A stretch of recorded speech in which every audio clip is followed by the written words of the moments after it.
Giving alms in secret. Geranda. Some people consider it to be Pharisaism when someone goes to church but is devoid of love and sacrifice. But how do they know this? Are they certain of this? That is how they see it. What did Christ say? Did he say you should judge? Somebody may not give to a gypsy because he intends to help some other sick person who is in great need. The gypsy will receive something from another passerby, but the sick person may not. How then can they jump to conclusions without knowing? Pharisaism is the practice of some people who do their good works in the open so that other people can praise them. I remember when I was at the Idiorhythmic Monastery in 1957, they provided a certain blessing and kind of gratuity, depending on the difficulty of each obedience which each monk had undertaken, because in those days there were shortages of manpower in the monasteries. There were some fathers who had the strength to assume several obediences, for which they received additional blessings, but would then give them away. There was a monk who was called Spangus, stingy, because he was tight and was not known to give. When he died, many poor people gathered at his funeral from Halkiriki, Megali Panagia, Palaiokori, Neokori, and they were mourning him. These people had oxen to transport their lumber, which then was transported by oxen, unlike today when we use big 3-axle trucks. Now, what had that monk done? He had saved all the money provided to him for the obediences he had undertaken, and whenever he found a family who only had one ox or whose ox had died, he would give them the money to buy one. It was a big thing then to be able to buy an ox. They cost about 5,000 drachmas, which was a lot in those days. The other fathers would openly give 5 drachmas to some poor person, 10 to another, even 20 drachmas to still another. But this monk did everything in secret, and no one knew what he was doing. He saved the money and gave it away in large sums to the needy families. Everybody called him stingy, because they thought he was tight with his money. Finally, when he died, the poor people who he had helped came to his funeral to mourn him, saying, "He saved us, he saved us." In those days, if someone had an ox, he could transport lumber and provide for his family. The fathers were amazed by their fellow monk who did his charity in secret. That's why I say, how can you possibly know what is going on in the heart and mind of other people? Geranda. What is wrong when someone gives alms but feels empty inside?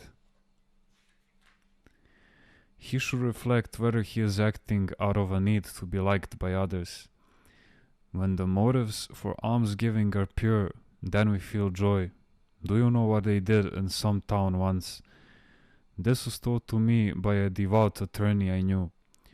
Christmas was approaching and a few Christians decided to gather various things, bundle them into packages and take them to the public square to distribute them to the poor. It was after the German occupation when people were in dire need. The attorney advised them, since we know who the poor families are, it would be better if we distributed the packages quietly to each family directly. No, they said, we must distribute the packages in the public square for the glory of God, so people can see that we care for the poor. But this is not right, he told them again. Where is it written that charity should be given like this? The group wanted their way for the glory of God. The devout attorney could not change their minds and left them to it. They gathered the packages in the town's main square and announced that the packages would be distributed there. Certain greedy, rough, and uncouth characters came quickly and gathered up the packages for themselves, even though they had no need, while the poor remained empty-handed. When the donors tried to intervene, they were handed roughly by the shady characters for the glory of God. You see how the spiritual laws work. A secular person can be proud and publicly announce his plans, but how can this ever be justified for spiritual people? Geronda. Are there people who do not believe, but who are still kind and do charitable work? When a worldly person gives out of a pure disposition and not out of a need to be liked by others, then God will not ignore him, but will find a way to speak to his heart. Someone I know who lived in Switzerland told me of the following incident. A rich atheist woman was so kind and compassionate that she distributed all of her property to the poor and suffering, and ended up becoming very poor herself. Then the people who she had helped saw to it that she was placed in the best nursing home.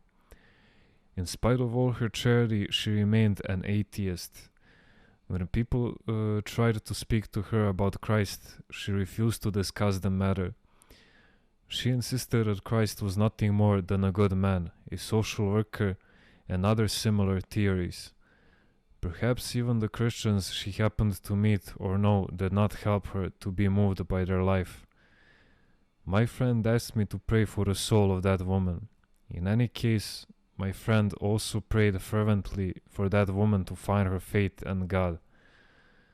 After a considerable time had passed, my friend informed me what had finally happened. One day, when I went to visit her in the nursing home, I found her completely changed. I believe, she cried out joyfully. Some event had occurred in her life that had changed her. Later, she asked to be baptized.